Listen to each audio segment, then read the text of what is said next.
Look, I just showed up to make sure that the flags were the right side up.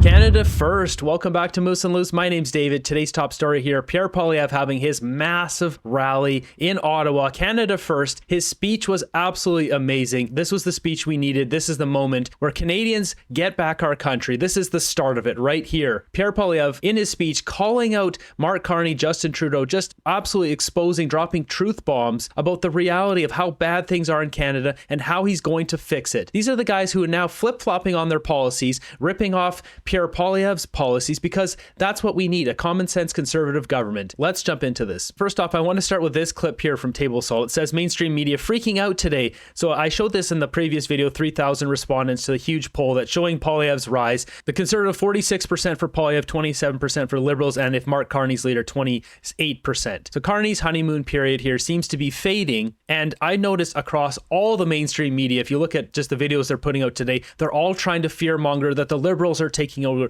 The Liberal numbers are surging. It is not true. It's more fear-mongering by the mainstream media. The polls, because of different methodologies, different choices that pollsters like me are making, we will get slightly different estimates, or significantly different in the case of what we're seeing right now. But I think what we're all measuring is a shift in how a lot of Canadians are thinking about politics right now. So it seems Abacus data is coming out with the best data, period, right now. And a quick update here on Ontario polling. We got this. So it seems very much the Ontario PC party is going to win in a landslide victory here. We got Jagmeet Singh, this absolute buffoon, demanding we put 100% tariffs on Tesla vehicles. We want to pick a fight with this guy because we want to take him on. I'm not going to stand back while he takes shots at our country. We want to put 100% tariff on Tesla cars. You pick a fight with Canada, we're going to fight back. We're going to make sure Donald Trump and Elon Musk feel it. And he's not only the billionaire buddy of Donald Trump, he's also the billionaire buddy of Pierre Poilievre here in Canada. Oh yeah, Pierre Poilievre's real buddies with Elon Musk. We want to pick a fight with this. Get real, Jagmeet. Nobody buys this trash. We got Marty up north here has created this. It's a GDP per capita chart for all American states and provinces based on 2024 data. This is very eye-opening. So considering how rich Alberta is and how much Alberta provides to Canada, basically paying the bills for many provinces in Canada, including Quebec, which is way down here, who should be pulling their own weight. Quebec can pull their own weight with their natural resources, and the majority of Quebecers want pipelines to run through Quebec to create more prosperity for Quebec and Canada, and yet they're sitting near at the bottom. Most notably here, look at Alberta being only halfway up here. Look how much prosperity there's in America here, and Canada is suffering. This is under Justin Trudeau's leadership here. Just think, if we had those pipelines built, east-west, LNG facilities, tidal power, all of that, you would see all of our provinces being pushed way up here. So next up for Pierre Poilievre's rally, we have huge crowds coming out here. Here's a look at the lineup just to get in. And that being MVP.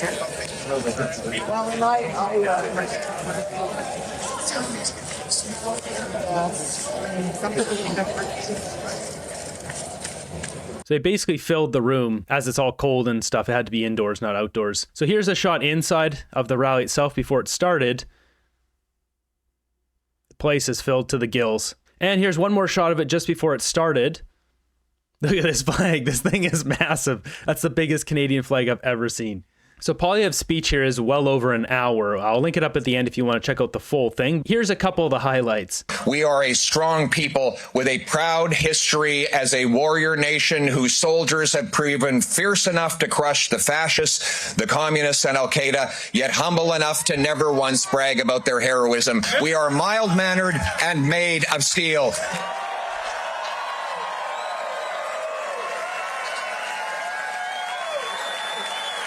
So let me be clear. We will never be the 51st state.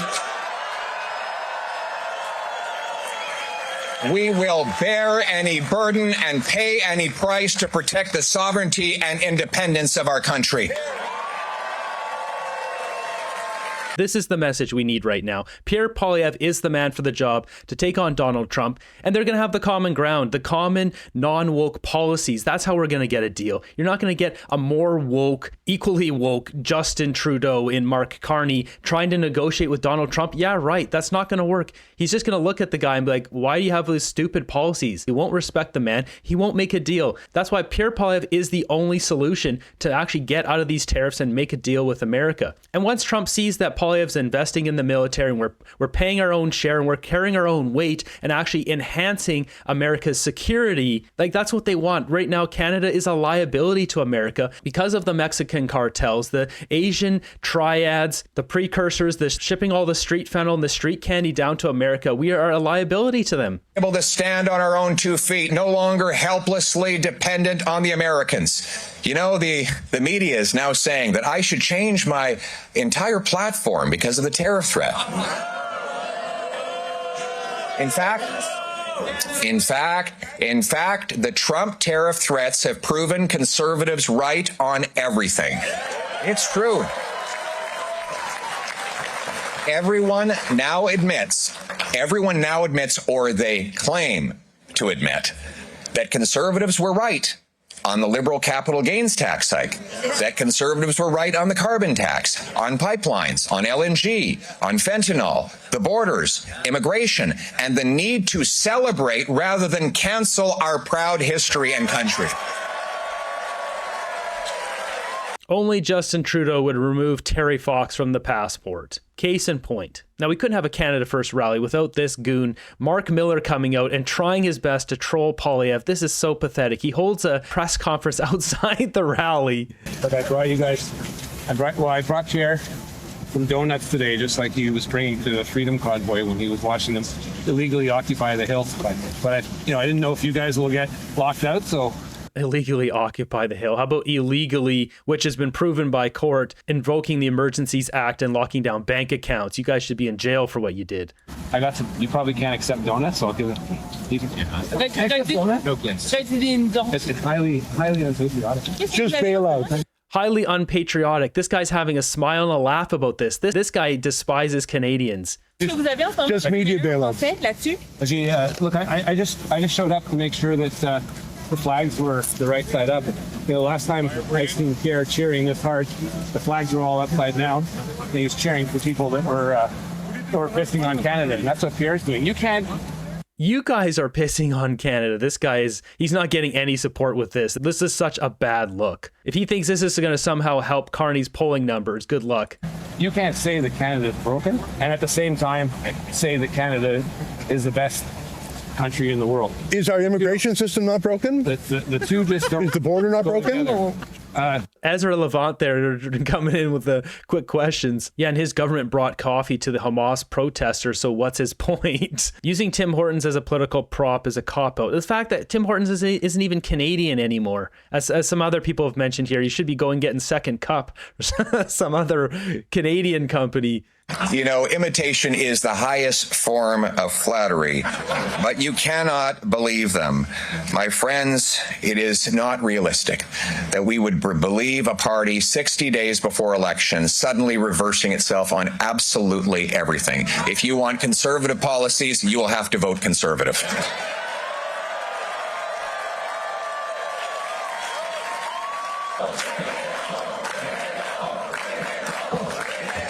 Take the carbon tax. Take the carbon tax. Yeah, and you know what to do with it. You know, before the tariff threats, we were talking about a carbon tax election. But now with these threats, I have to concede I've had to reflect on whether it is a top of mind issue. And after much reflection, I have concluded that the carbon tax will be an even bigger issue in the coming election than we thought. Combining Trump's tariffs with Carney's carbon tax will decimate our industries and destroy the jobs of our workers.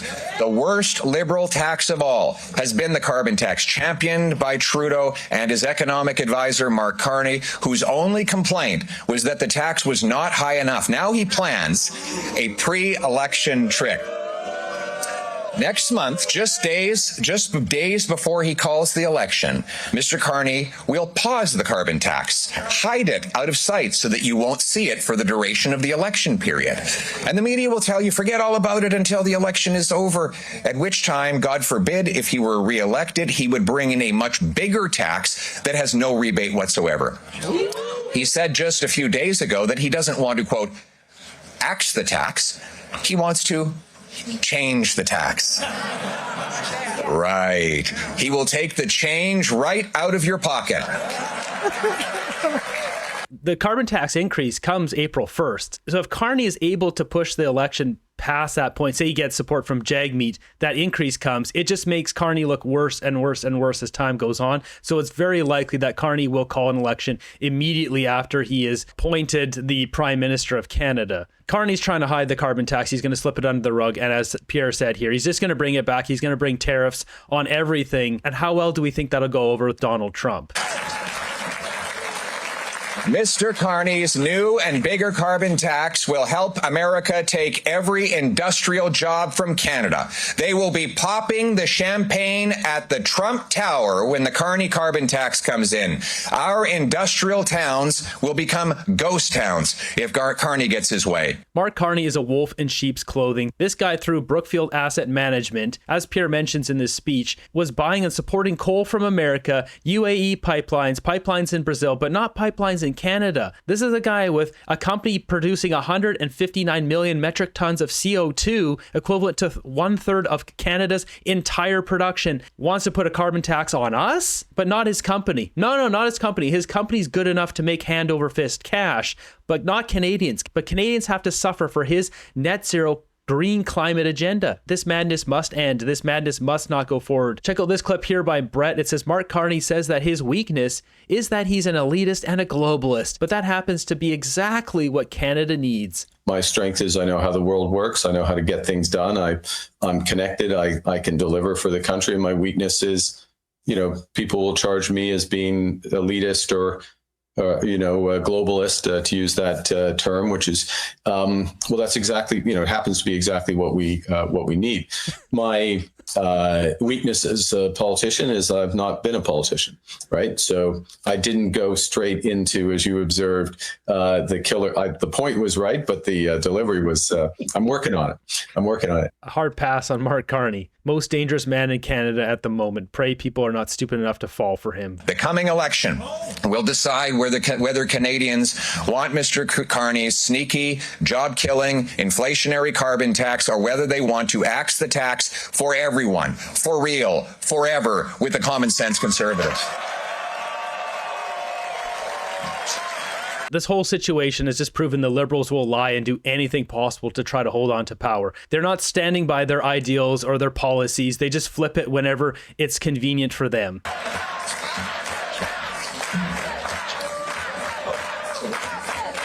Now, I know Mr. Carney is going to try to plagiarize my policies right before the election. Policies he has long opposed, but don't believe a word. In just a few months ago, did you hear about this? Mr. Carney moved his company headquarters to New York, Donald Trump's hometown, shifting jobs and investment into the U.S., just like Trump wanted.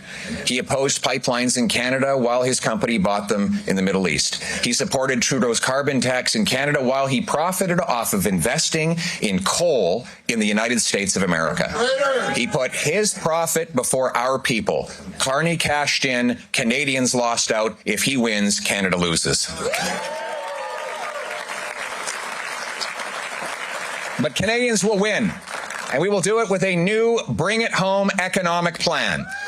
We will bring home our jobs, investment, and companies and break our dependence on the United States. We will unleash a fierce free enterprise economy to bring home control of our economic future from outside forces. We will stand on our own 2 feet, be masters of our own destiny, and be in charge of our own future. So in contrast here, we got this buffoon, Mark Holland. When I see our flag, I think of Terry Fox running down the road to give others hope. Oh, please, you guys remove Terry Fox from the passport. This guy here, Captain Made, wanting to push his policy on anyone going through hard times. Only a couple years ago, you said the fringe minority represented the Canadian flag as you invoked the Emergencies Act, and your goons literally stomped on the flag. How did you forget about that? We're going to remove the two solitudes by bringing everyone in this country together.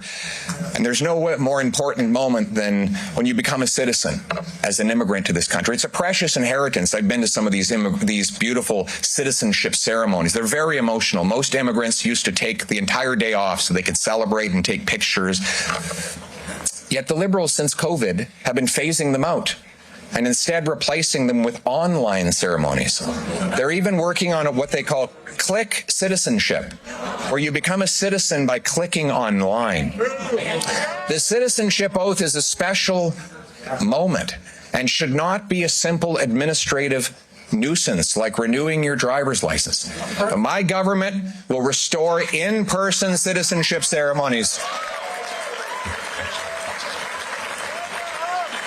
And we will add the following words to the existing oath. I pledge gratitude to those who worked, sacrificed, and gave their lives to defend the freedom I now enjoy and to build the country I now call home. Like the people before me, I pledge to fulfill my duties as a Canadian citizen.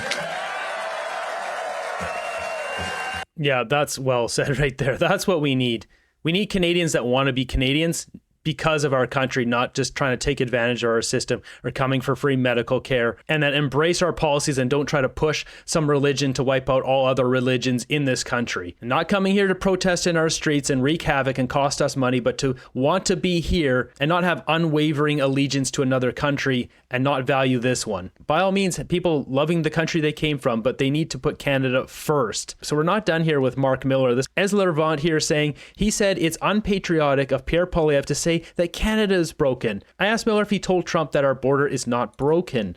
Is it your representation to President Trump that the border is not broken? Well, I think what we have to understand with President Trump is, does he want a border or doesn't he want a border? If he wants, is it broken or not? You've said Canada's not broken. If he wants a 51st state, he obviously doesn't want a border. We need to secure in our own national interest the border. That's what I've been doing as the immigration minister in the 2 years that I've been doing it. I think. Yeah, he's really been securing it. That's why he didn't have police checks on all these people he brings in. And now we have outrageous amounts of terror lords in our country. We've shown an incredible decline of people moving north-south. We have a challenge of people coming into Canada, asylum seekers coming into Canada, and that's the U.S. That's the U.S.'s job, and that's what I communicated to Tom Homan when I spoke to him directly. Having a border that is well managed, our southern border, their northern border, is in both our national interests, and that's what I'll continue to do. That's what the Minister of Public Safety will do. Is it Europe? What's in our national interest is not to have random asylum seekers who are unvetted coming into our country. Look what just happened in Germany. Can't really cover the story, but an Afghan asylum seeker used a car to drive over a bunch of younglings and other people, and now those people are gone. And in response, J.D. Vance, the Vice President of America, goes there and absolutely ripped the Germans and a bunch of the EU in a very powerful speech. Now they're all whining and complaining about J.D. Vance calling out what's actually going on over there. It's all these woke, stupid, broken policies, letting in unvetted people, no security checks. Like, these people are deranged what they're doing to our societies. Marc is looking for a futon to sleep on tonight. The woke groomsman who pretends to be Minister of Immigration. This clown botched the file and ruined Canada. On this episode of Far Off Ripoff, we got this one here, $2 million. The Climate Leadership and Action for Indigenous Women in Nepal. Project seems to enhance climate rights of Indigenous women and girls in 2 of 3 districts. These ones here in the middle of the hills region of Nepal. Establishing an innovative fund to support local climate action initiatives. Training of government officials on gendered effects of climate change and barriers to climate action for Indigenous women and girls. I'm sorry, what exactly is gendered effects of climate change? Well, this is nonsense. Are these people actually receiving this money, or is it going into some fund that someone's going to clear out after they lose the next election? We've also got this one here, Feminist Solutions to Climate Change-Driven Food Insecurity, $4.75 million. Project aims to address Iraq's poverty reduction and food insecurity in Iraq through an integrated approach to agricultural development. Why are we not spending $4.75 million on our own citizens who've paid taxes to this country? Instead, their tax dollars are getting exported to Iraq to supposedly pay for climate change-driven food insecurity in Iraq. This can't be double-checked. These line items can't be verified. This money just goes out the country and it disappears and supposedly goes to these things. And sure, if we were stinking rich and our citizens were all taken care of and we want to help Iraq's food insecurity, but we're not in that position. Our taxpayers are suffering, yet we've got Justin Trudeau sending more of our money out. This was just last year, and this is still ongoing to 2027. This is a new initiative. We need a forensic audit of all of this stuff. We need Doge in Canada badly, or as some of you are saying, the Moose Program Ministry of Overspending and Efficiency. Whatever it's called, it doesn't matter. We need to have a forensic audit on all this nonsense. Here's another example of what's going on in Canada. We've got 213 kilometers per hour. Security vehicle was stopped by the Toronto police. 19-year-old driver from Brampton charged with stunt driving. He received a 30-day license suspension. There's just no penalties really for anything. 30 days? Going over double the speed limit? More than double. Same with all the goons, the gangsters, the home invaders. There's no punishment for criminals in this country. Real punishment. Take away his license for a year. He'll smarten up after that. As this guy said, take away license for 5 years. Who needs to go over 140? But 160 or 213 in these weather conditions? Exactly. 213 in these conditions is basically saying you don't care about other people's lives on the road. Canadians have been waiting and waiting for an election. Everyone's burnt out and tired and waiting. This is the moment to really spur on to people, get people excited that we're taking back our country. This is our moment to get Canada back.